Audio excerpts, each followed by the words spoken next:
Aparatur Sipil Negara atau ASN nomor 20 tahun 2023 mengamanatkan bahwa pada tahun 2025 tidak boleh ada lagi pegawai non-ASN. Sementara kondisinya saat ini masih banyak tenaga honorer di lingkup pemerintah yang belum diangkat menjadi ASN. Terbatasnya anggaran pemerintah menjadi salah satu penyebabnya. Alhasil, beberapa daerah harus membatasi kuota penerimaan ASN berstatus pegawai pemerintah dengan perjanjian kerja atau P3K. Penambahan anggaran jelas menjadi solusi utama dalam permasalahan ini. Dengan ini disampaikan bahwa tidak ada PHK tenaga honorer di lingkungan kementerian dan lembaga. Kami memastikan bahwa langkah efisiensi atau dalam hal ini rekonstruksi dari anggaran-anggaran kementerian lembaga tidak terdampak terhadap tenaga honorer. Ketika itu dibebankan menjadi tanggung jawab pemerintah daerah, rata-rata mengalami kesulitan keuangan daerah untuk gaji-gaji. Ada yang menyampaikan kalau mengikuti standarisasi pusat, belum tentu semuanya bisa. Jadi harus ada standarisasi yang sesuai dengan kemampuan keuangan daerah. Nah, itu tentu harus berubah perpresnya. Nah, untuk menyelesaikan, maka kita harus berbagi beban dengan pemerintah daerah. Berbagi beban, satu dari sisi penggajian, kedua dari sisi penugasan. Kalau enggak, nanti diambil semua oleh pusat. Kalau diambil oleh pusat, berarti beban tanggung jawabnya adalah di pusat.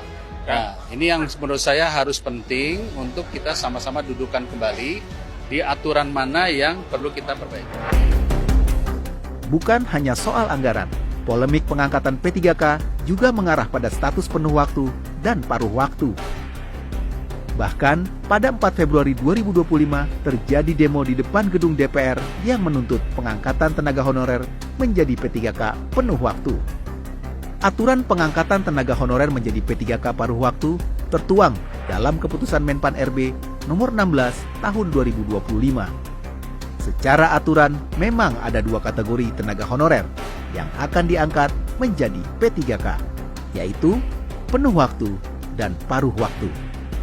Kriteria paruh waktu adalah tenaga honorer yang mengikuti seleksi P3K 2024 namun tidak dapat mengisi kebutuhan jabatan, serta tenaga honorer yang mengikuti seleksi CPNS 2024 namun dinyatakan tidak lolos.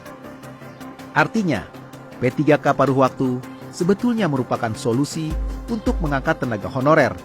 Namun Komisi 2 DPR RI mengingatkan pemerintah untuk dapat memberikan pendapatan yang layak pada P3K paruh waktu.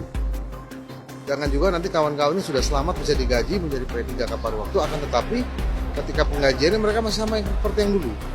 Di angka-angka pendapatan yang tidak layak untuk hidup hidup layak. Nah, itu nanti perlu kajian lebih dalam dari Menpan RB, dari BKN, dan juga nanti Kementerian Keuangan apakah bisa memberikan bantuan atau afirmasi kepada daerah-daerah yang secara finansial, secara keuangan kabupaten kota tidak bisa mencukupi memberikan pendapatan yang layak bagi P3K paruh waktu.